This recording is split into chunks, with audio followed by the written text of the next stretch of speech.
Hey, GLP-1 plus sides community. Before we jump into the podcast, please take the time to leave us a 5-star review on whatever audio platform you're listening to the podcast on. Share your story and how the podcast has helped you. This will help us get referred up in the audio platform so that we can reach more people that need our help, our support, and guidance from our doctors. Help us get loud and change things. Are you interested in understanding GLP-1 medications like Ozempic, Wegovy, or Mounjaro? Then join us on the Plus Sides, Cracking the Obesity Code, the groundbreaking podcast helping people change their lives one episode at a time. The Plus Sides podcast is a disruptor. We're breaking down barriers, smashing stereotypes, and sharing inspiring stories that'll leave you feeling informed and empowered. Join us every week to learn from doctors who are specialists around GLP-1 medications like Ozempic, Wegovy, or Mounjaro.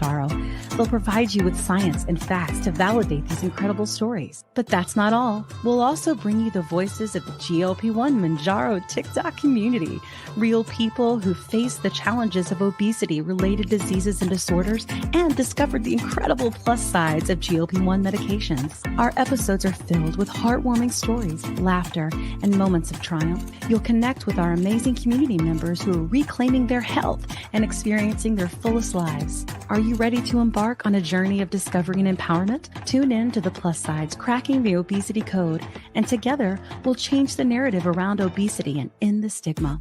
Subscribe now on YouTube or your favorite podcast platform and join our incredible community. Let's celebrate the plus sides of life together, because every story deserves to be heard. Every life deserves to shine, and everyone deserves access to expert knowledge and medication. The Plus Sides podcast. You're not alone. It's not your fault. Hey everyone, before we dive in, I really want to share something personal with you. About, I want to say like 8 to 10 months ago, after losing 100 pounds on GLP-1s and keeping it off for a long time, I started regaining out of nowhere, and I was terrified. But I also started having hot flashes and bouts of crying and snacky cravings and waking up at 3 a.m. unable to go back to sleep. It turns out I was in perimenopause. So I started hormone replacement therapy, which is also called HRT, through a telehealth called Winona that specializes in this. And it changed everything. And now I'm sleeping better. And my hot flashes are all but gone, thank God. And I feel like myself again. And it turns out that you can actually start perimenopause as early as 35. And well, I'm 46 and she's here. HRT has really come a long way, and there's just no need to suffer anymore. So if you're like this and you're in the same boat, you can check out buywinona.com and you can use the link in our link tree to save some money. Want the fastest working GLP-1? For half the price, Ro now offers FDA-approved weight loss injections cheaper, with results you can see faster. Lose 15% of your weight with the formula from Eli Lilly that hits not one, but 2 hormones to curb hunger and nausea. Weight loss faster. Confidence higher. Price cheaper. See if you qualify at ro.co/TV. Are you interested in understanding GLP-1 medications like Ozempic, Wegovy, or Mounjaro? Then join us on the Plus Sides, Cracking the Obesity Code, the groundbreaking podcast helping people change their lives one episode at a time. The Plus Sides podcast is a disruptor. We're breaking down barriers, smashing stereotypes, and sharing inspiring stories that'll leave you feeling informed and empowered. Join us every week to learn from doctors who are specialists around GLP-1 medications like Ozempic, Wegovy, or Mounjaro. They'll provide you with science and facts to validate these incredible stories. But that's not all. We'll also bring you the voices of the GLP-1 Mounjaro TikTok community, real people who face the challenges of obesity, related diseases and disorders, and discovered the incredible plus sides of GLP-1 medications. Our episodes are filled with heartwarming stories, laughter, and moments of triumph. You'll connect with our amazing community members who are reclaiming their health and experiencing their fullest lives. Are you ready to embark on a journey of discovery and empowerment? Tune in to the Plus Sides, Cracking the Obesity Code, and together we'll change the narrative around obesity and end the stigma. Subscribe now on YouTube or your favorite podcast platform and join our incredible community. Let's celebrate the plus sides of life together, because every story deserves to be heard. Every life deserves to shine, and everyone deserves access to expert knowledge and medication. The Plus Sides podcast. You're not alone. I have any trouble navigating coping skills in your life where you use food, alcohol, or other drugs, shopping, gambling, sex, or if you are obese and you're wondering what medical solutions are available to you, or if you have children that are overweight and you're wondering what to do about it, I highly recommend that you listen to my new podcast, The Easy Way Out with Dr. Joy Bracey. I've lost 165 pounds over the last 16 months, and it's been an emotional journey more than anything. Easy Way Out started as a podcast about whether or not I should have weight loss surgery to handle my chronic obesity, but it ended up in places I did not expect. My personal favorite episode is Shut Up Fatty, and it's with my daughter and my son, who are now adults, and we covered what it was like for them to grow up in a fat family and how I handled the fact that they were overweight and what I could have done better as their mom. You'll be tearing up one second and cracking up the next. You can find The Easy Way Out with Dr. Joy Bracey anywhere you listen to podcasts. Welcome to the Bliss Hi, guys. Side Podcast. Hey, Janine, how are you? I am. You look Good. windblown. Yes, because I was literally flying back to You just flew in, Atlanta, literally. literally. Yes, you did. Yeah. And I felt like I was flying through the airport so I could Yeah. get back home, but it's no place like home, and it's no place like being here with you gals. That's Yes, right. gals. I said gals. Yeah. Gals. Yeah, gal. Fine. It's fine. This is Joja. We can say that. Okay. You Okay. know, Cool. yeah, sure. All right. Right. Go. She, her. Hey, gal. Kat. How you doing? Hi. How are you guys? I got doing? me a little sniffle, so you're going to see my trusty teepee over here going That's like all right. that. I've had No. post nasal drip for like 2 months, so I get it. Oh, yuck. That's good. Everybody's been sick Cold. for like the past 2 months. It's like they have a cough that just won't go away. The sniffles that are just here to Oh, yeah. stay. That We had the flu for Christmas. It was a good gift. Yeah, Merry I'm, Christmas. I'm glad yeah. I got It's my up. flu shot this weekend. I'm feeling so much better today. No. That's good. I heard it knocked you on your bug because you got that plus COVID, right? Yeah. Go a shot Oh. anyway. Yeah. I'm a boss. She did. I'm bug. What is it? Just like you guys are like, hey, I'll just pay once, and like I don't get Yeah. it.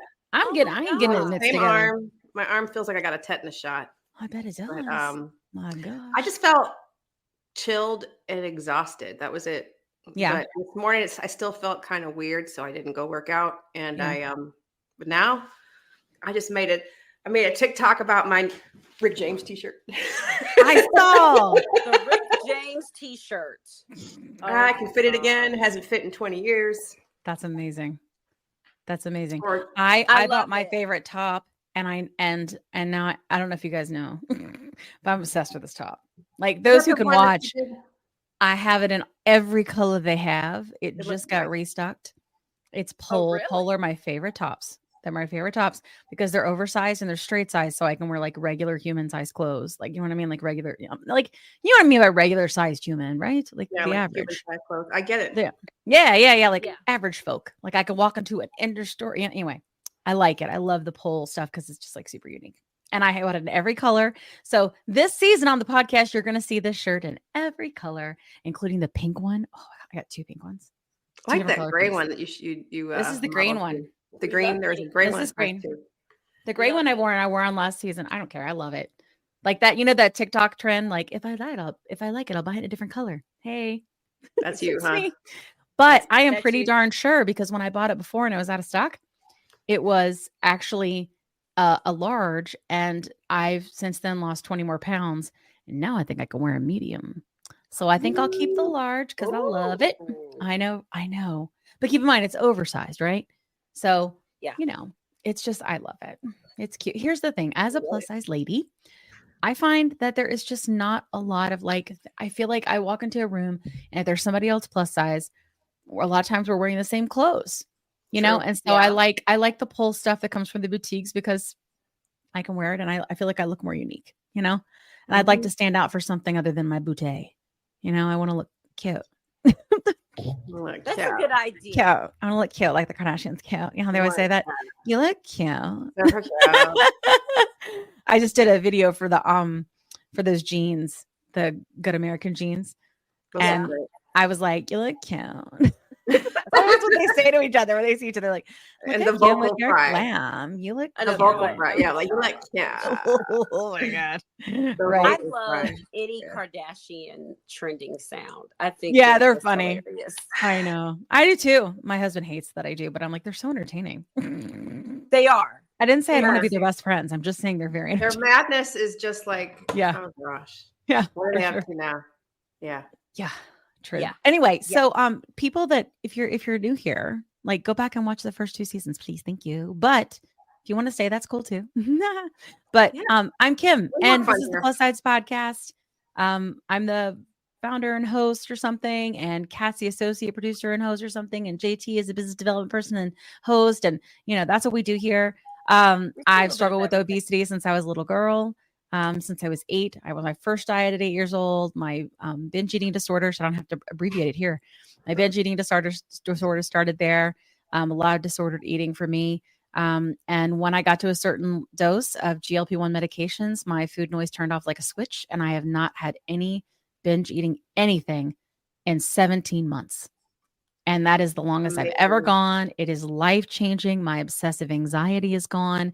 And when you are sick your whole life and then you are better, all you want to do is shout about it.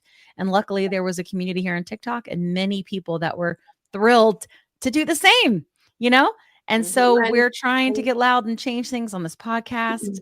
We figure we'll be in the thorn of people's sides soon enough. We're a part of we're part of some telehealth and stuff, trying to change the way that our community is treated in healthcare going forward. We're trying to move some sort of needle, and in the meantime we get messages that we're changing lives. So that's what we try to do here, and we're glad to have you along for the ride. I want to make sure that I get Kat an opportunity to tell her quick spiel, and JT too. JT, your spiel. No, it's like I've struggled with obesity all my life. I like myself as a plus size fat fitty. I like to own that word. I've always loved fitness, did a lot of sports. But now it's amazing. I feel like my exterior is starting to match how I feel on the inside when I work out. I feel fracking amazing every time. Fracking. Every time I have a workout. Although I will say it's not I don't like wake up and be like, yes, I love it. Because I do love it when I'm doing it. But let's be real. Sure. You can't just get up and be like unicorns and rainbows every morning. Some people are like that, though. I wonder about their brain. Get off your butt. Sometimes some mornings I'm like, get off your ass. I'm just like, I don't believe you. I don't believe you. I'm telling you, I have many. Whenever they are like, oh yeah, jump out and into the gym, like fibber. My roommate upstairs. My husband will tell you upstairs. Yeah. He'll tell you. No, there are times and sometimes he'll be like, you haven't had a workout in 2 days. I need you to be happier. So can you go? I love it. Oh my gosh. Hey JT, who are you? What you doing? How are you? What's up? I know you just flew in. I love that Tell me about who you are. Thank you. Okay. Oh, it's cute. It's cute. Thank you. Oh, that's so cute. It is cute. That's cute. Thank you. This is in honor. I don't wear red much. It's a shame. It's kind of your color. It's like, bam. You should wear it more often. Well, I mean, thank you. But next month is Valentine's Day. And it's Heart Health Month. It's American Heart Health Month. That's right. So see, I knew you would bring it home. You always know things. So in response to that, because every February I get into February and I start scrambling for something red to wear that shows a heart. I was actually ahead of the game this year. Oh, yeah, good. You are. And I got Look at you. I have a pink shirt. I have 2. I'm going to pretend like that makes me ahead because I didn't even think about it. Yeah. Well, pink works. Well, I mean, pink Kinda. always works. Right? But, always, clearly. But I said I would wear red because heart health is so important. Yeah, it is now so I'm going to have to important. get red. You made me think about it. And especially with obesity and other comorbidities, that's right. We have to be very vigilant about it. We do. So that in honor of those two heart Round of holidays. applause. Round of applause. Thank you. I'm wearing a red sweatshirt. Cool. I love it. I love it. All right. Thank you. So we'll get started. Enough with the shenanigans. Although many I of you love love it. the shenanigans. And those of you who are still here, you're the diehards. Here for the shenanigans. You're here for the Diehards. shenanigans. Thank That's you. right. And we love you. All right. Look, Moving Thank on. you, diehards. Thank you. We have a community guest tonight, and we have a doctor that is an obesity doctor, and we will talk more about how and why all of these things that many of us are experiencing are happening, because there's actually reasons in science and maths and all those things behind it. And so we want to understand them, and we want you to understand them too. So today, our community guest is Jack.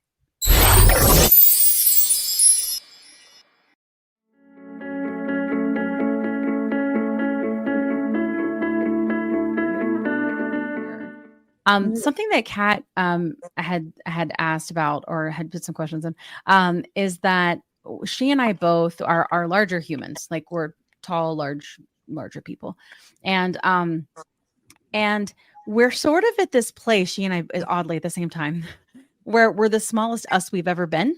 Like honestly, there are some people who gain weight, and they it's because but there used to be a thin them, right? There is no thin me in the history of me. It does not exist. There is no thin Kim, right? So the mental piece of trying to reconcile with that I'm the size I was in high school and I'm still plus size. Like I'm still, in the 240s. I'm very tall, but I'm still plus size. And I'm scared to not be plus size because I've always been, and I've become to where I've almost identified with that. So I think that has a lot to do, in my opinion, and kind of what I've been working through with the body positivity movement, right? Like with people saying, this is who we are and accepting our bodies for who they are and what they are. But part of me thinks the reason that I did that is because I had to survive, right? With the way that so many people with obesity are shamed and just treated horribly, especially in this country, and I'm curious, like in treating people with obesity, especially when they get down to where that switch is about to happen, right? And maybe they've never been thin, right? How do you handle that? Because I mean, Kat and I don't know what to do. Therapy is good, but still. Well, one thing that I see very commonly in treating people who are losing a lot of weight is that the self-perception of your own may not change, even though what's in the mirror will change. So someone can lose 100 pounds, but they still see themselves as 100 pounds heavier, even though I'll show them your weight graph. It's gone down 100 pounds. They say, no, I'm not. It's still the same. You don't see yourself as that thinner person because that's how you perceive. So the outside world looking at a thinner Kim, where you're still seeing a heavier Kim. And then we have to learn to accept that both are okay. And you have to feel comfortable in the body that you're in. Another example of that is people tell me they'll lose weight and they'll still go to the section of the store where the clothes are bigger and the saleswoman's looking at them like, what are you doing in this section? You belong over here. And they're like, no, this is my size. And they won't get new clothes and things like that. So being comfortable with how you look, and also learning to decide if you want to accept compliments. Because if someone says, oh, you look so great, what someone hears is, I didn't look great all those other times that you saw me. And that can bring upon some situations where people start to regain weight because of the fear of compliments, the fear of being noticed, sometimes by suitors. If you've been traumatized, you don't want people to look at you because you might be traumatized again by them. So these are very much things that we deal with therapy, because the self-perception and the outer perception are totally different.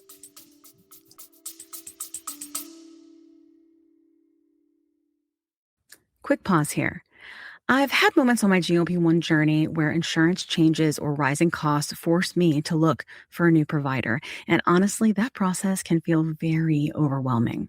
But that's why the Plus Sites podcast is partnered with GLP Winner to give our subscribers a resource to help them make that decision easier. GLP Winner is a comparison platform that lets you explore telehealth providers in all 50 states, whether you're looking for brand name medications or compounded options. You can see pricing up front, read reviews, and get a clear picture of which provider might align best with your needs.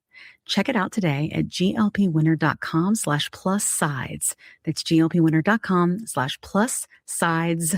Don't forget the Z. Let me tell you a quick story. I was telling Kat how I was regaining weight after my 100-pound loss using GLP-1 medications, and I was having snacky cravings and waking up at 3 a.m., and I had hot flashes, and I was worried. But Kat was like, listen, I went through this last year. It's perimenopause, and I started HRT, and she used this company called Winona. So I started going there to see if this was something that was going with me. Turns out it was, because I'm 46. And it's been amazing. It's taken a while to find the right dose, but once I did, it's just been huge. I've been sleeping. I feel more myself again. And the hot flashes are gone, which is really bad. So I will tell you, it's just been so big for me. And so I wanted to partner with them on the podcast because obviously many of our listeners are going through the same age range and definitely are having these issues. And there's just no need for you to suffer. So if you go to the link that's in our link tree, you can click on that and save money. If you go there and you meet all the criteria, this might be something for you to try. So I just want to make sure you had this great resource because it's just been such a big difference for me and Kat. Again, you can go to the link in our link tree and get what you need.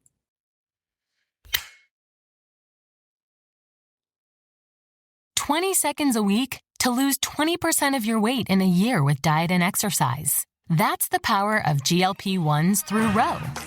Ro helps find the medication that's right for you, based on cost, availability, and your weight loss goals. Losing weight with GLP-1s is possible through Ro.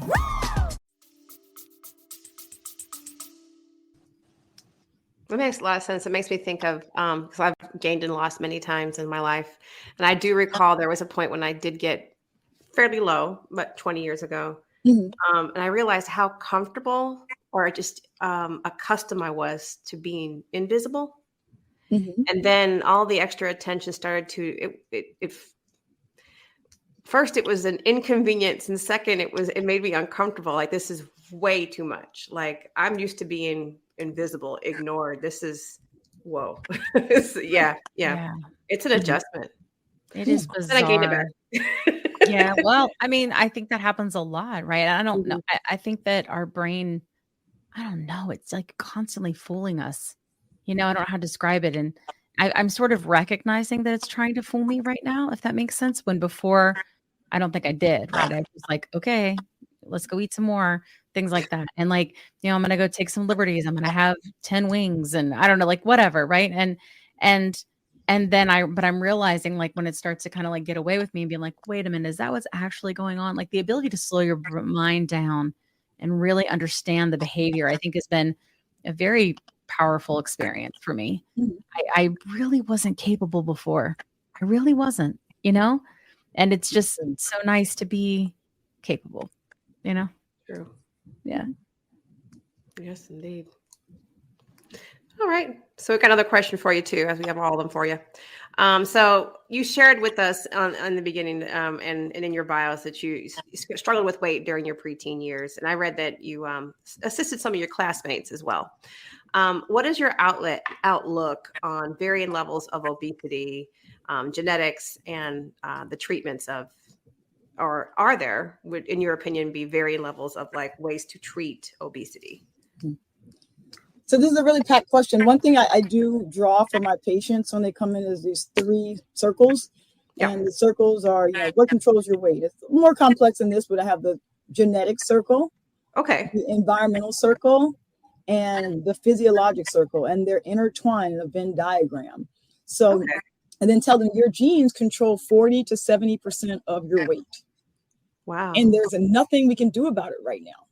There's no gene treatments that we have that can fix that part. And that's why even with the best medication, the best lifestyle, you may not get to a thin person size because there's just that aspect. And of course, genes affect physiology. Then when we look into the intersection between genes and environment, a really common message I get is I ask people when they start to gain weight, and being in New York, they say, "Oh, when I moved to the U.S. from whatever other country." So what happens there is epigenetics, meaning there is a gene that was turned off when you were living in your home country, but you came here and were exposed to something.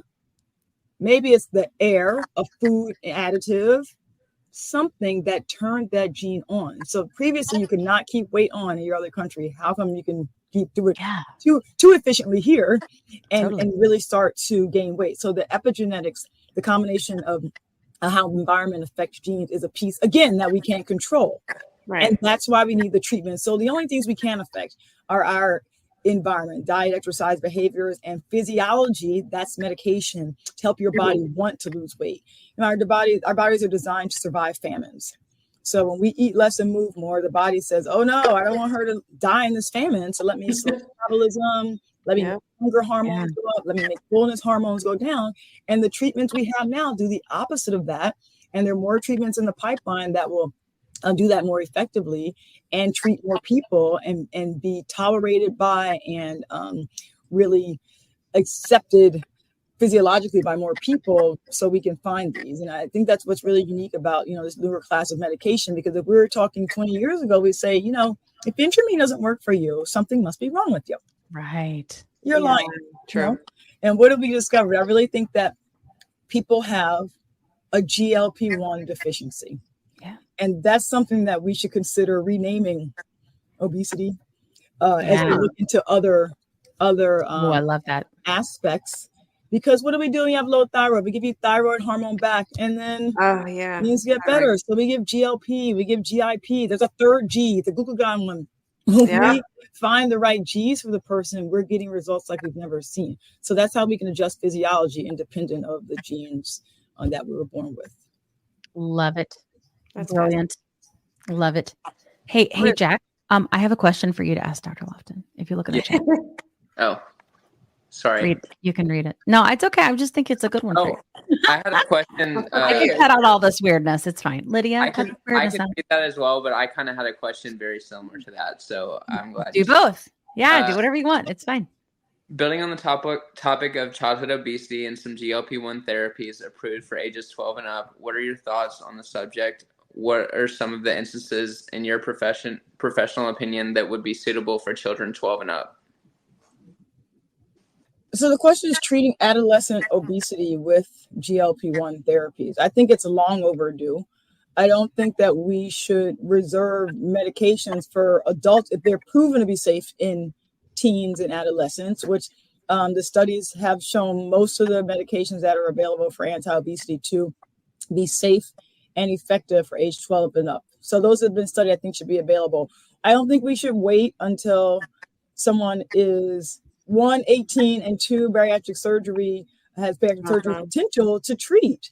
Because what is that person going through in those 18 years that could potentially be irreversible with regards to mental health, liver disease, diabetes? Why should we delay that?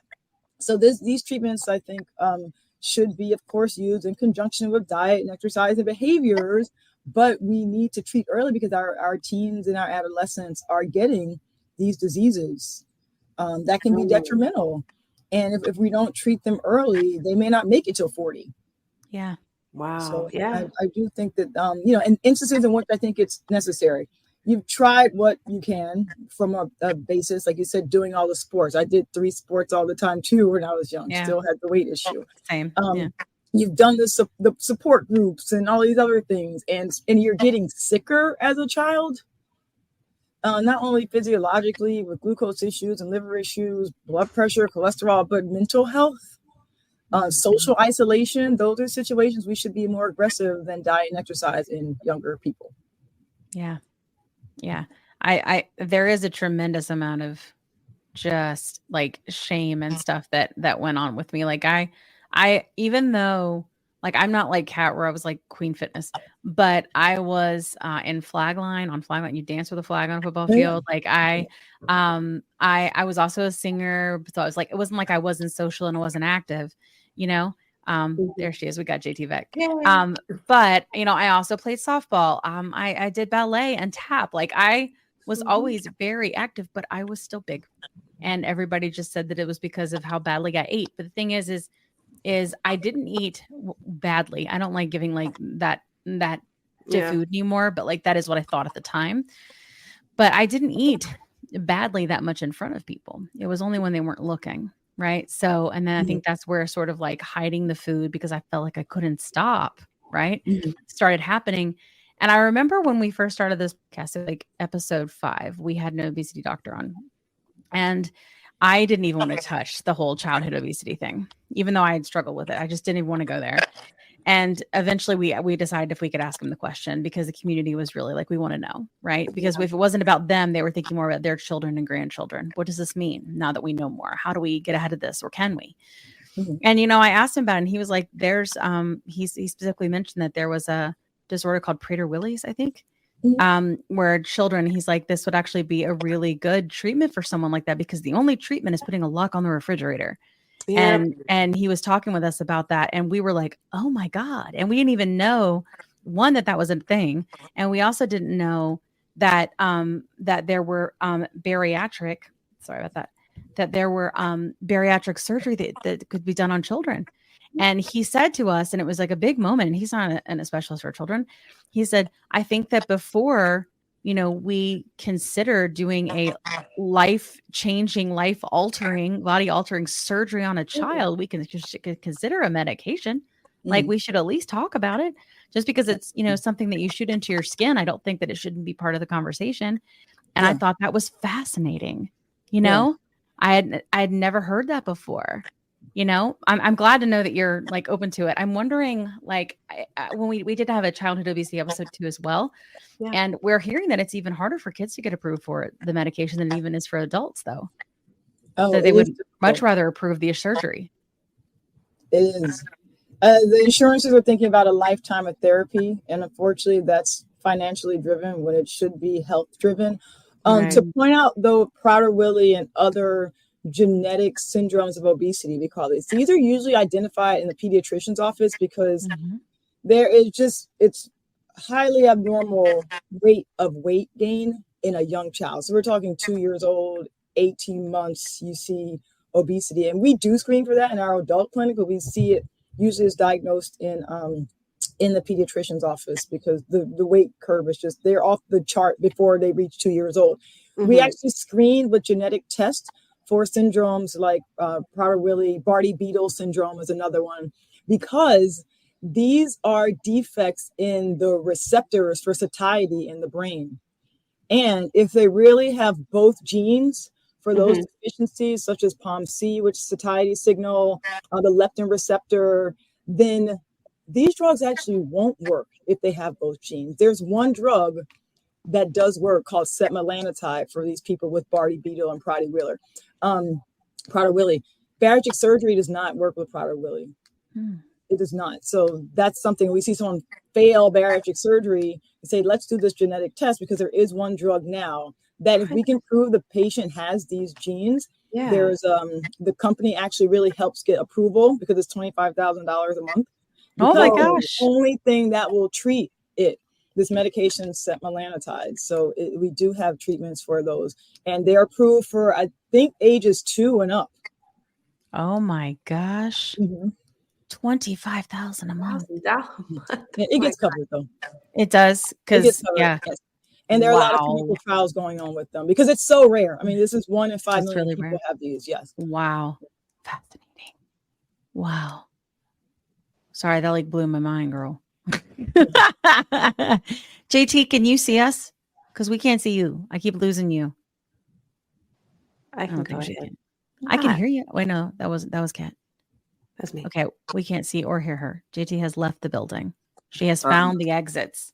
Dr. Lofton, speaking to childhood obesity and the coping mechanisms that come along with obesity, I, for one, was someone that coped with eating, and also with humor was a big coping mechanism for me. Mm-hmm. And from a young age, I ingrained it in myself that the way to make other people like me was to degrade myself, and to degrade my looks, and to talk poorly about myself.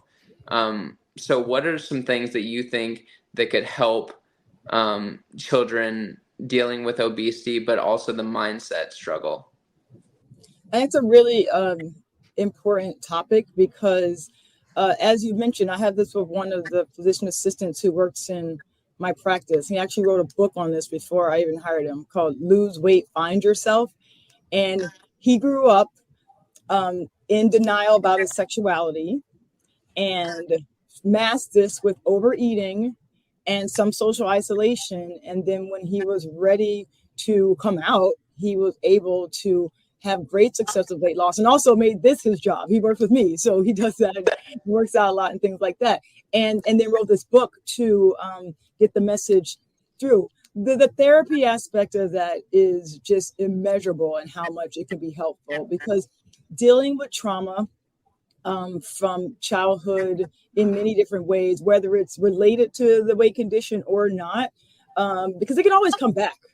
You know, we don't say that obesity is cured, it's in remission. So I consider my childhood obesity to be in remission, and we know that this can always come back. So you have to stay on top of that. So dealing with coping strategies and continuing the therapy, and it could be at different levels. Sometimes you'll see a therapist, sometimes you'll read self-help books, sometimes you'll do that with working out, but really getting to know what your triggers might be, and then refocusing those from eating. But I also hear that thing you're saying, Jack, where some people make fun of themselves before someone else has a chance to. Yes. And that behavior then just breeds more internalized weight bias. Like, they must be right.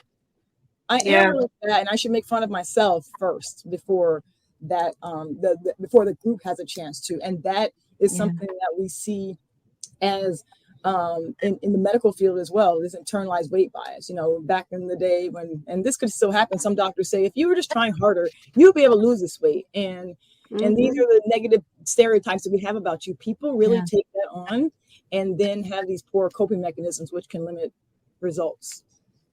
Yeah, for sure. That therapy piece has been a really big thing for me. I think, and I also think that community is a big deal. So a lot of us that have found a community on TikTok, of all places, geez. I swear, if like 20-year-old me would like hear this, they'd be like, what the heck is wrong with you? Get off the internet, you know?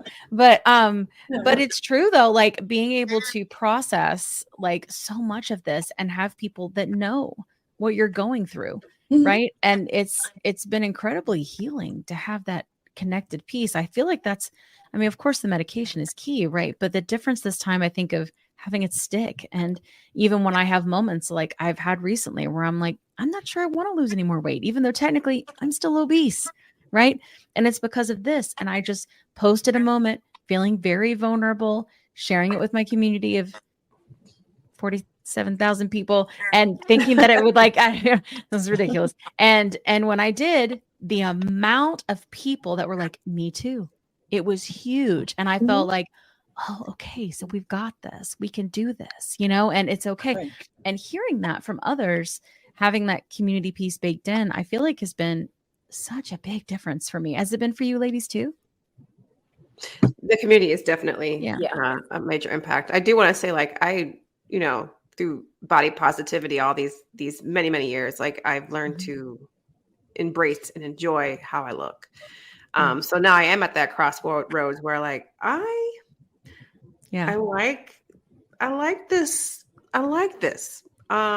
If I could lose more, I would like that too. But I'm enjoying this, if that makes makes sense. But yeah, I totally get that. Yeah. Minus the skin. I'm ready to get rid of that.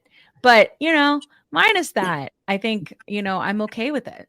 You know, I also don't even feel like I have to run and go have surgery or anything like that. I think eventually the skin is going to continue to be an issue. It's a lot, Yeah. 100 pounds is a lot of weight.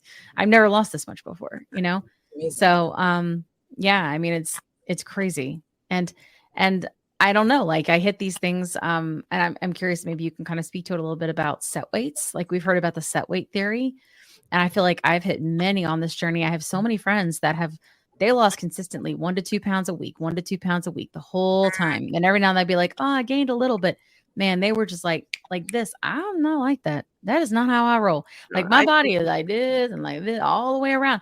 So I never did like cute shot day videos or anything like that because I had never had anything consistent. You know what I mean? Yeah. And but I'm wondering, like, I remember when I hit the weight that I was before, like when I got pregnant with my son, miracle baby, pregnant with my son, and I remember it was 280. And my body fought that weight and made me gain and go back down and bounce around for 3 months until eventually it let it go, and it's like, I don't really know what that is. Can you explain like what the whole idea of set weight theory is? Yeah. So this is a theory, I will say. Yeah. So it's not been proven that there's a set point, but what you're referring to is, in equilibrium, if we kind of just let everything go, this is the weight you're going to be. Yeah. And we think certain things can treat that. Surgery treat that? Does it really change it? Does medication treat that? Does it really change it? Yeah. But one thing you're commenting on is the trajectory of weight loss. So I actually weigh, first of all, I'll just say in my practice, the number on the scale really doesn't matter to me. The goal is health and happiness. So once you have normal labs, feel good, and then we'll work on maintenance. That's what I tell people. Okay. But we look and see, okay, what's your graph look like? Does it look like this? Does it look like this? Or does it look like you said this? That tells me what your body is doing. When you start getting to this part, you're trying to eat less and move more, your body's fighting back. You're trying to eat less and move more, your body's fighting back. So that tells me that if you want to get below this, we need to change something because your body is saying, I'm not doing it. Yeah. That was my whole 2023. That's awesome. Okay, but it's starting to like move down now. But yeah. Oh wow. Eventually. So you look at the trajectory. That's why I like graphing the weight to see what's going to happen. Is how proactive I need to be. And if we need to get down here and we're here, we probably need to change your medication or make a major dietary change or see if there's something else we can do in the environment. Because when you look at the graphs from the studies, they're all like, phew, but those are an average of 2,000 to 3,000 people. Keep in mind. Yeah. That's why it looks like that. A lot of times I see stair steps down with weight. Yeah. So it's really about kind of evaluating where you are in the grand scheme of things. I definitely don't even consider like looking at my rate of loss, and I still have a cycle. So I don't even do that until the month is over. And then when I look back, it's about 1 to 1.5 pounds a week. But if I look just by week, sometimes I'll be up 3 pounds and I'm like, I think that's poop and water. You know what I mean? Like exactly. That's why I just like, but I had to learn a lot about that. It has been interesting to have a better relationship with the scale, if that makes sense, through this whole process. It is a like JT says, it is a marathon, not a sprint. Like it is a time thing. It is a commitment. And like, I mean, there are some people that we know, like we have somebody in our community and I think he's weighs over 400 pounds, but he's lost like so much weight. I want to say like 60 pounds or something like that in just like a few months, so it's like everybody seems to have a different kind of rate of loss, Right. Yeah. JT, I think you had a question. Yeah. Now that we can see you, your lovely face. I'm so happy to see you all. But Dr. Lofton, in your practice, how do you evaluate success in the treatment of obesity? Meaning, do you evaluate all wins, such as blood work, quality of life, and movement on top of the number on the scale? That's a good point. So the first thing I ask people when they come in is, so my door says weight management. So I know why people are here, right? But I ask them, why are you interested in weight management? What do you really want to get out of it? And that first statement is what I'm evaluating as, did we achieve that? Because we know that our scale goals change, right? I see people, I want to lose 30 pounds. We get to 30 pounds. Oh, the goal, that number changes. It's okay. Now I want to lose 40 pounds. That's fine. So I look at your health and your happiness, normal labs, you feeling good, being able to move throughout the world with ease. So if previously your knees hurt and now they don't, that's a non-scale win. And also, confidence, mental health, those are things that really can waver, even weight is up or down due to other things. So we really look at all of those, not just the number on the scale. We have to put the number in the chart for insurance purposes. Sure. Otherwise, I wouldn't really care. But I like to graph it and things like that. But it's really about you feeling good. Some people say, I want to be able to tie my shoes. And I can't. Right. Okay, let's achieve that. Right. Yeah. Totally. Yeah. And I think like having those smaller goals in the beginning, even if it's just to tie your shoes, like it's huge. I mean, I think like I remember I went to the beach this summer with my son, and for the first time ever we swam in the ocean, and like I was just jumping the waves and riding the waves, and I could do it and my knees weren't buckling underneath me and I wasn't in pain, and I was just enjoying the moment and just the beautiful like richness of that. And it was like, I was like, everything is worth it just for this. Like it was the coolest thing. I think it's just that people don't realize there are people that want to be thin and skinny and all of those things. I think the only reason we want that is because of society, which will go into JT's question. But I feel like we just want to see our children grow up. We just want to see our grandchildren. We just want to be able to have adventures and not be in pain, And I'm always like just saying, I feel like, people with obesity, we're just people that have a sickness and we need medicine and we deserve medicine. I think that going back into like how society views it and continues to look at it like it's phentermine or like it's a diet pill. I don't know how to get away from that. I really don't, Yeah. It's awful. Go ahead, JT. Sorry. Yeah. No, that's actually a really good point, because so many people who are entering the community are like, oh, the, appetite suppression. And it's like, that's all they focus on. And I always say these medications do more than just appetite suppression. If that's what you wanted, you could go to the drugstore and get it. But, thank you. But we seem to be in a time where obesity medicine is becoming more prevalent in the public eye. So do you predict a time where the greater public and medicine will be able to see obesity differently than just caloric deficit? I think we're getting there to look at it from a more holistic approach. And I think that's starting with combining the body positivity movement with the fact that we have safe, effective treatments. And one, knowing that those two are not in opposition. You can love your body and still want to lose weight. And I don't think we need to pick one, and if you're in a body positivity group, don't shame the person who wants to treat their weight, with medications or whatever treatment they decide to do so, because that's their body and it's about how they feel. So I think with changing opinions, recognizing weight bias, I do a lot of talk about weight bias because that's still one of the discriminatory practices that's unfortunately still accepted in the media, in schools, in workplaces, in the medical setting. We need to understand this exists and it's not okay. We need to change that bias. It should be completely unacceptable, like racial bias, other things like that. And then we can't be in a place where we're shaming people for being a higher weight and we're shaming them for treating it. I had to tell this to a patient the other day. She said, I really don't want meds. I said, well, what's your reason for not wanting meds? She said, well, I don't want people to think that I'm taking meds.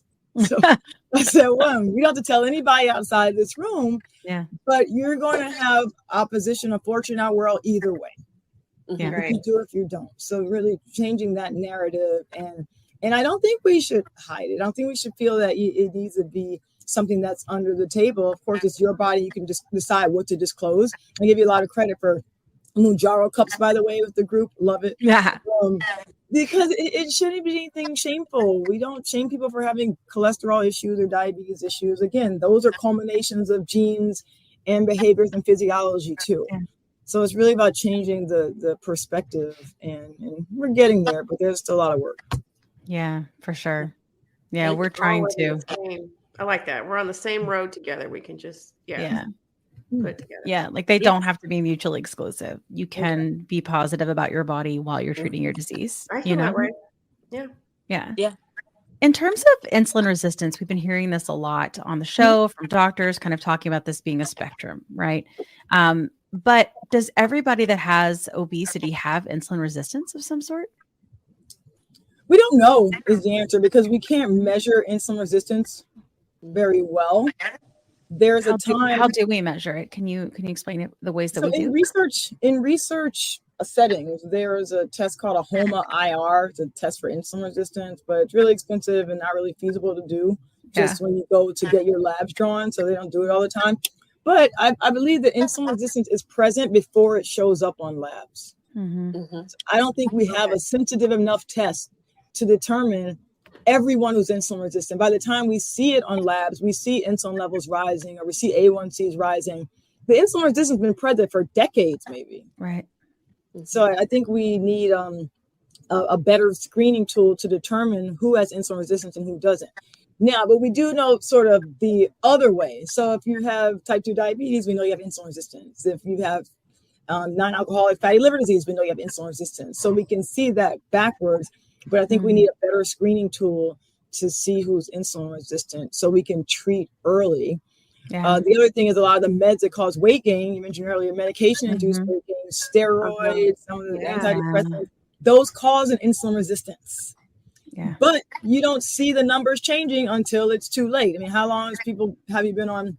What was the one you mentioned? You were taking Depakote. Yeah. Labs were normal for a while. Then one day they switched. So there was a period in which we didn't know you're insulin resistant. 20 years. 20 years for me. Exactly. Yeah. More than that even, because I think it was before I even met my husband. So I mean, and it wasn't until honestly, it wasn't until COVID, till I hurt my back, till I gained the weight back again. I couldn't get it off after I had my kid. And then I go to the doctor and they're like, hey, we got to talk, next time you come, we're going to be having a different conversation. Let's try to do something now, So yeah, I think it's interesting. Yeah. We've just been hearing a lot about that, from the doctors, but when you go to the doctor and you're trying to have a conversation, let's say if you can't get an obesity specialist, we know how hard that is. And we know about Fridays, like Jack and I both know Fridays very well. And we love that allows people to have access to obesity care, right? And a protocol, have them treated that way. But not everybody can do that for whatever reason, right? Whether it's financial, maybe they're just not ready, like lots of different reasons. So if they have to go to their general doctor because they need to use insurance for whatever reason, how can they go and ensure that they're going to have the time to have this conversation? And can you suggest maybe some things that they could ask for? Like, could you test me for this, right? Could you run a test to check me for insulin resistance? Could you test me for, should you pull a non-fasting insulin? I don't know, or something like that. Is there anything that we can do to try to help? Because there are so many general doctors, I just want like PCPs, however it is, that they just don't know. They really don't. And it's gotten to the point where as the patients, we're kind of having to advocate for ourselves. Do you have any suggestions?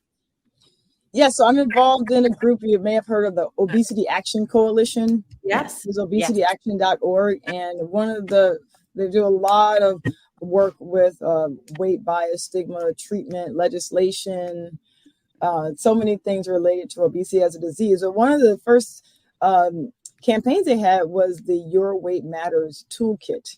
And basically you can go to their website, obesityaction.org, and download this toolkit, print it out, and they have lots of questions for you to discuss with your doctor. Talk about telling them your weight history. I ask everyone to draw their weight history when they come in, telling your weight history, what your concerns are about your weight, if it's medical or not, if it's a way that you feel or a fear of getting some other disease down the road, and then specific questions to ask are really in that toolkit. As far as asking for labs, I think everyone should get the labs you normally should get every year. Right. And those include normally your thyroid, your A1C, your lipids, your kidney, liver function test. But those being normal does not mean you can't treat the weight condition. Yeah. So I often tell patients, I will check your labs. Interesting. Yeah. I'll see if there's anything I need to treat to help you lose weight. But if they're normal, that doesn't stop me from making a treatment plan from you. Nice. I hope they're normal. Okay. Yeah. I want them to stay normal. Yeah. But oftentimes we don't have the etiology of the obesity, but we have the treatments. Yeah. That makes sense. Awesome. I will get that link and see if I can put it in the show notes for our listeners or watchers. It should be in the show notes for audio and for YouTube. So we'll make sure you've got the resources that you need. Yeah. Awesome. Well, this has been a lovely conversation, everyone. And thank you so much for coming. I appreciate that. Dr. Lofton, as well as, thank you for the link. Thank you so much. Yes, thank you. And Jack for coming on and being so brave to share your story. Yay, thanks, Jack. Awesome. Well, I will exit you guys stage left, as Janine says. Here are the exits. And then we will talk behind your back after you leave. So all good things. All good things. All right, thank you so much. Thank you so much. Bye. Oh, yay. Oh my God, that was so good. That was so good. Dr. Lofton my is the truth. gosh. She's the shit. She's amazing. She said all these things. I was just like, oh my God, it's fascinating. Oh yeah, I was supposed to ask you questions. I love it. Like typing in my notes, like some of the things that she was saying, because I had never heard them explained that way. Yeah, I know. It was the best. I know. She's fantastic. I've been going after her for a minute. I love we got her. We got her. I love the point where she said we can live in two worlds, and in fact, we need to be body positivity and wellness and weight loss need to be together to help this movement to stop obesity bias. We got to get it together. I agree. Yes, I agree. I love that the resource. I'll look into it, and we can probably we'll also do for listening audience to follow us and listen. We'll put it in our link trees, so that you can go and access it, and we can tell people about it when we're on our lives and stuff. Like, hey, here's a toolkit. Yeah. It's just such a big problem. There's just not enough obesity specialists, and it's great that we have companies like Fridays, and companies like IVEAM and Mochi and all of those, right? Where it's making things more accessible. But at the end of the day, even they all can't serve 40% of America. So we have to find a way for more, because that's what we care about, right? Like the most access and the best access possible, so I think it's all good things. Things are changing. Things are changing. We're getting there slowly but surely. It is too slow, but it's movement. It's movement. Yeah. We're getting there. I hate we missed you like half of the thing. You were just like cycling, like you were just like this little circle. We didn't see it all. So I don't want to get any messages going, Kim, you didn't like JT talk. I did too. You just didn't stick around. It was sometimes I do. It was my awesome Wi-Fi that has been doing so well. So I kind of expected something to happen. So well. It must be because you were out of town and it was like, I took a break. Yeah, it took a break. Season 1, so many JT Wi-Fi issues. That was kind of cool though. I mean, it's like where we would count, we would go 1, 2, and we would count down, and then bam, she would be right back. That was kind of fun. Mine also took a doo-doo before too. It did. With Dr. Contessa, I took a doo-doo. Oh yeah. It was a really bad storm. It was a bad storm. Freaking monsoon at my house. Yeah. It was. Bye-bye. Does anybody have any non-scale victories this week? My Rick James t-shirt. That's a good one. What about you, JT? Look at Rick. This is a size medium. So that's nice. I said sweet and wet at the same time. So I like it. So sweet and what? So I love it. This is a size medium. Love it. Amazing. Love it. You're so little. When I saw you in person, we were in Atlanta, and your little flapper dress on, it was so teeny. Your little Beyonce dress. Yeah, you know what? That dress, and I'm so glad that you found that was a good dress, Kat. And you knew I was like, that's the one Beyonce wore when she sang with Prince. Yeah, and I just liked it because it was pink and it had some feathers. I was just like, sure, oh, okay. Me too. I'm all about some pink with some feathers. I love it. But I mean, this is a size medium, and it's a little oversized. Right. I can't believe it. It's so cute. When Dr. Lofton was talking about It's cute. still, it's cute. It's cute, JT. I mean, It's so cute. I mean, like still going to the Yeah. the sections that you used to go to, or going to like the websites and just automatically clicking the drop down menu for the larger sizes. Yeah. It still is somewhat of a challenge for me. I never thought it would be, but it really is. But I'm doing better. I'm doing better. I'm just like, okay, because for some reason, like a medium, I just think it's going to be too small. And I think that stems from when my body just started just going haywire. Yeah. And I was wearing a size medium, and people, and I remember my mom told me, Janine, I think you need to go up to a size large. Yeah. And that's awful. You know what? And I did, but I was trying to hold on to the medium. I get it. Yeah, we all been there. You know, Rick James is still here because she was hanging on to it. You're so right. You're so. I feel like, well, you know what? These aren't going anywhere. So I'm just like, no, they're here to stay. They're here to stay. Mine have deflated. Mine too. But grapefruits and socks. To kind of you know, speaking of which, I caught a TikTok that Dr. Angelina posted of a breast surgery. I was like, whoa. Ooh. I was fascinated. I was like, this is. I bet. Really? I'll have to do something in the general vicinity at some point, but not right now. Wait till after menopause. I don't know. My NSV is weird. It's that I have collarbones. Yes. You like, can see 'em? Yep. Oh yeah. Like it's not like a little. It's like there's like it's like a big old situation right there. I was like having a conversation. I dipped. Like I was on this FaceTime thing, and I was like, "When you dip, we dip, we dip." When we dip, when I dip, I dip, we dip. Oh, I caught it! I caught it! Yo! I put my head up on my. When you dip, I dip. Yes!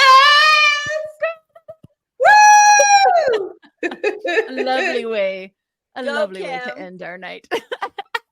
It doesn't happen very often, but I love it. Anyway, but when it does, it's so good. It is. It's gold. I love it. All right. Well, it's been a great evening. Let's all go to sleep and stuff. No doubt. I love such an old lady. You got to eat dinner first. Yeah. You've been like, it's been a busy day. Yeah. You know, speaking of eating, I don't know if you know what, we can cut it out if we don't want to talk about it. But I bought the Prime Bites protein brownies.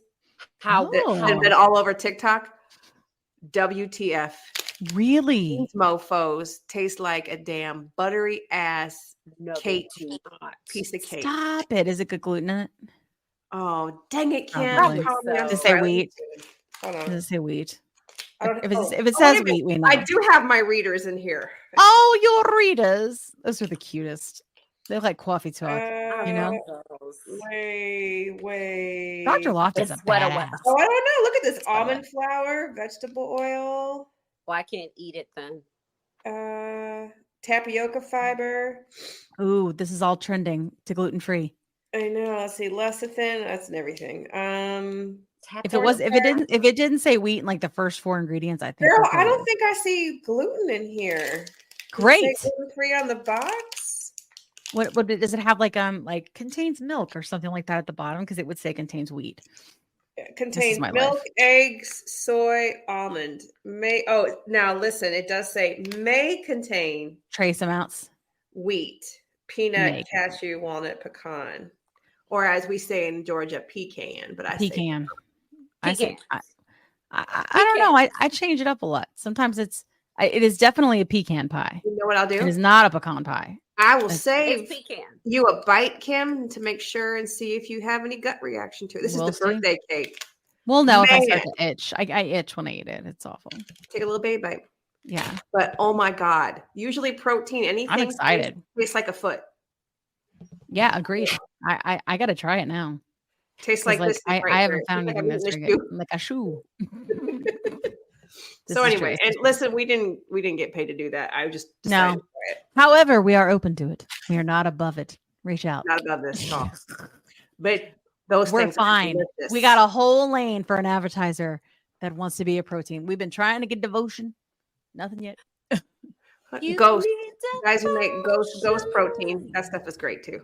Oh, okay. But Bless the chill. yeah. And I also discovered Premier Protein. What are you talking about? Flavors. Oh, it's this. Are you talking about devotion or soul? Oh, she picked it up and I didn't even drop it down. I was singing Earth, Wind, and Fire. You need devotion. Oh yeah, yes. You didn't pick it up yet. I did not. Oh I my missed God. that one. I was Write it down in the history books. I Cat missed a drop. Because this cake is so good. Yeah, I want to try it. I It looks can't eat it delicious. because not? it has Almond almond flour? flour in it. Does it have and I'm almond allergic to flour? almonds. Oh, that sucks. Yeah, that's I the only thing know. worse than that is being allergic to wheat. And maybe Yeah. peanuts. Peanuts is kind of that's a bum deal. Peanuts is you know? tough. Yeah, peanuts is tough. It's in everything. It's way worse than wheat. Yeah. Plus, like, you know, anaphylactic shock and all, you know. Yeah. That might be something to consider. Yeah, for sure. I don't know. I don't know. Nope. Anyway, good talk. Should we Good break talk, things? guys. This was We'll awesome. see you next week. All right. Remember, you're not Maybe alone, feel it. Okay. and it's not your fault. It's not your fault. You're not alone. Nope. It's not We your will fault. see you next You're not week. alone. Nope, Hasta it's la not. pasta. They should have known. Hasta la pasta. We haven't said that in forever. Hasta la I know. Hasta la pasta. Bye, everybody. Bye. You interested in understanding GLP-1 medications like Ozempic, Wegovy, or Mounjaro? Then join us on the Plus Sides Cracking the Obesity Code, the groundbreaking podcast helping people change their lives one episode at a time. The Plus Sides podcast is a disruptor. We're breaking down barriers, smashing stereotypes, and sharing inspiring stories that'll leave you feeling informed and empowered. Join us every week to learn from doctors who are specialists around GLP-1 medications like Ozempic, Wegovy, or Mounjaro. They'll provide you with science and facts to validate these incredible stories. But that's not all. We'll also bring you the voices of the GLP-1 Mounjaro TikTok community, real people who face the challenges of obesity, related diseases and disorders, and discovered the incredible plus sides of GLP-1 medications. Our episodes are filled with heartwarming stories, laughter, and moments of triumph. You'll connect with our amazing community members who are reclaiming their health and experiencing their fullest lives. Are you ready to embark on a journey of discovery and empowerment? Tune in to the Plus Sides Cracking the Obesity Code, and together we'll change the narrative around obesity and end the stigma. Subscribe now on YouTube or your favorite podcast platform and join our incredible community. Let's celebrate the plus sides of life together, because every story deserves to be heard. Every life deserves to shine, and everyone deserves access to expert knowledge and medication. The Plus Sides Podcast. You're not alone. It's not your fault. Let me tell you a quick story. I was telling Kat how I was regaining weight after my 100-pound loss using GLP-1 medications, and I was having snacky cravings and waking up at 3 a.m. and I had hot flashes, and I was worried. But Kat was like, listen, I went through this last year. It's perimenopause, and I started HRT, and she used this company called Winona. So I started going there to see if this was something that was going with me. Turns out it was, because I'm 46. And it's been amazing. It's taken a while to find the right dose, but once I did, it's just been huge. I've been sleeping. I feel more myself again, and the hot flashes are gone, which is, geez, really bad. So I will tell you, it's just been so big for me. And so I wanted to partner with them on the podcast because obviously many of our listeners are going through this same age range and definitely are having these issues. And there's just no need for you to suffer. So if you go to the link that's in our link tree, you can click on that and save money. If you go there and you meet all the criteria, and this might be something for you to try. So I just want to make sure you have this great resource because it's just been such a big difference for me and Kat. Again, you can go to the link in our link tree and get what you need. Today's episode is brought to you by Ro, a telehealth platform that's changing the game of GLP-1 access. What sets Ro apart? Ro understands the challenges of navigating insurance hurdles and the skyrocketing prices of GLP-1 medications. That's why they specialize in getting insurance approvals for GLP-1s. And if insurance is a barrier, they go a step further by prescribing brand name zepbound vials for prices close to those of compound GLP-1s. With Ro, you're not just getting a prescription, you're getting a partner, in your journey that's helping you access affordable treatment and guiding you every step of the way. Whether it's insurance approvals or cost-effective alternatives, Ro is here to make sure that you get the medication you need. Visit ro.co/plussides with a Z today to see how they can help you take control of your weight management journey with affordable, accessible care. That's ro.co/plussides with a Z, making healthcare work for you. Check out the link in our show notes for more details. Are you interested in understanding GLP-1 medications like Ozempic, Wegovy, or Mounjaro? Then join us on the Plus Sides, Cracking the Obesity Code, the groundbreaking podcast helping people change their lives one episode at a time. The Plus Sides podcast is a disruptor. We're breaking down barriers, smashing stereotypes, and sharing inspiring stories that'll leave you feeling informed and empowered. Join us every week to learn from doctors who are specialists around GLP-1 medications like Ozempic, Wegovy, or Mounjaro. They'll provide you with science and facts to validate these incredible stories. But that's not all. We'll also bring you the voices of the GLP-1 Mounjaro TikTok community, real people who face the challenges of obesity-related diseases and disorders and discovered the incredible plus sides of GLP-1 medications. Our episodes are filled with heartwarming stories, laughter, and moments of triumph. You'll connect with our amazing community members who are reclaiming their health and experiencing their fullest lives. Are you ready to embark on a journey of discovery and empowerment? Tune in to the Plus Sides, Cracking the Obesity Code, and together we'll change the narrative around obesity and end the stigma. Subscribe now on YouTube or your favorite podcast platform and join our incredible community. Let's celebrate the plus sides of life together, because every story deserves to be heard. Every life deserves to shine, and everyone deserves access to expert knowledge and medication. The Plus Sides Podcast. You're not alone. It's not your fault.